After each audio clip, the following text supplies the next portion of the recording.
The reason he gives is because you know that when you face these trials, it's a test of your faith. And that when your faith is tested, your faith is strengthened. And your faith is refined as like putting metal in a furnace. It's being purified. It's being made stronger. And as your faith is tested, it results in perseverance or patient endurance or steadfastness. We can almost call it toughness. It just, you get a little more toughness about you, and that as that steadfastness and endurance and patience and perseverance and toughness continues to do its work in your life, it will gradually bring you toward spiritual maturity, growing more and more in your faith and growing more and more in your relationship with God. The next section, James exhorts us to ask God for wisdom. This is, by the way, this is not one of those exhortations that we just mark down, we write on a post-it note, we stick it up on our fridge, and we're good to go.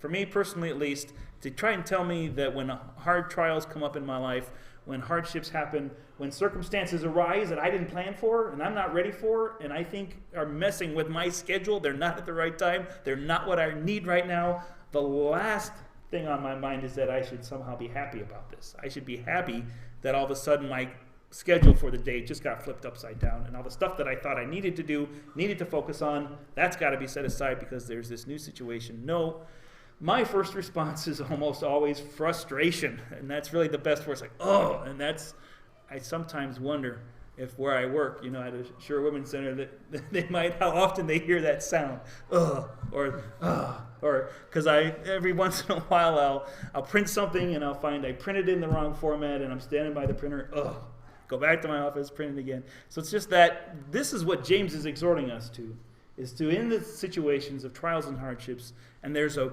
huge gamut of them. Some of them are minor, some of them can be resolved without too much trouble, but some can be really extreme, really severe, really challenging, and James wants us to consider how in the world can we ever face those things, if anything resembling what he calls joy. How is that possible? He first enlightens us that one of the reasons why that's possible is that we have come to understand that when our faith is tested in these circumstances, as I just described, it has a challenge, it has an opportunity to be strengthened, and that strength produces endurance, and that endurance leads towards spiritual maturity. And then again, he exhorts us to ask for wisdom. And I expect asking for wisdom is very similar to asking for patience or asking for humility. If anybody ever had experiences where they've asked for patience, and guess what happens? What happens when you're really serious asking God, I'd like God to give me patience?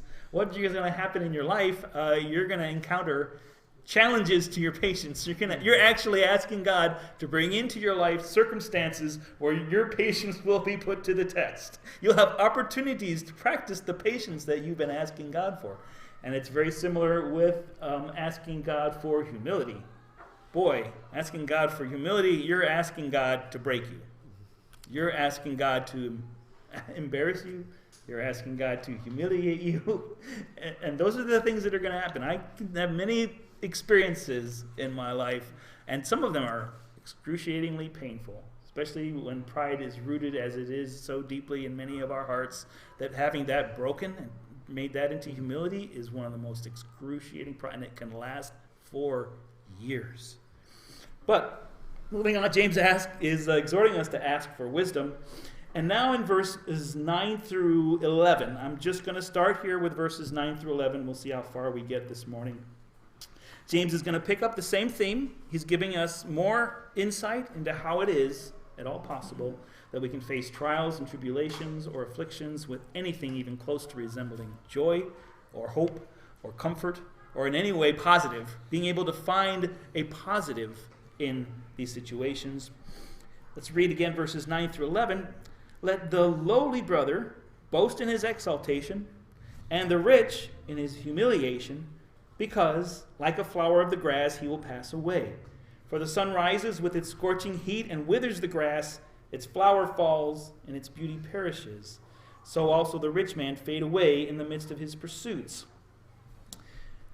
if you're familiar at all with the scripture, particularly what's known as the wisdom literature, we're talking about the book of Proverbs, the book of Ecclesiastes, primarily the writings of Solomon, but there are others. There are even passages, many in the Psalms, that are of similar nature.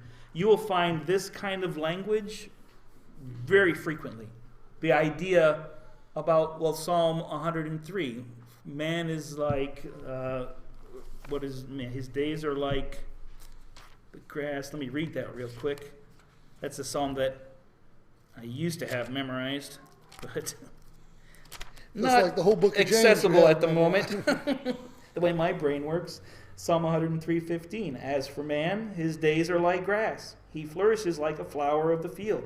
For the wind passes over it, and it's gone, and its place knows it no more. This is a recurring theme in many of wisdom literature, and the whole point, really, and primarily the book of Ecclesiastes. I don't know how many of you are familiar with the book of Ecclesiastes, written by the wisest man in the world. The primary point of that book is the total and complete vanity of all earthly pursuits. The pursuit of wealth, the pursuit of fame, the pursuit of prosperity, honor, respect, anything in the world that you could chase after or pursue. Solomon says it's vanity. It's that all the things of the earth are like, if you know the song, dust in the wind. That's from the book of Ecclesiastes. It's all dust. It comes from dust. It goes back to dust. And actually, while we're talking about dust, living a life like that, where all your affections and all your attention, all of your thoughts, all of your interests are focused on the things of this world, the things of the temporal things, the material things, your clothing, your houses, your cars, our jobs, our relationship. When you focus on all the material things, I'm inclined to describe that person as someone whose belly crawls along the dust of the earth. Because back then, they wouldn't say your heart is the source of your affections. They consider that the belly.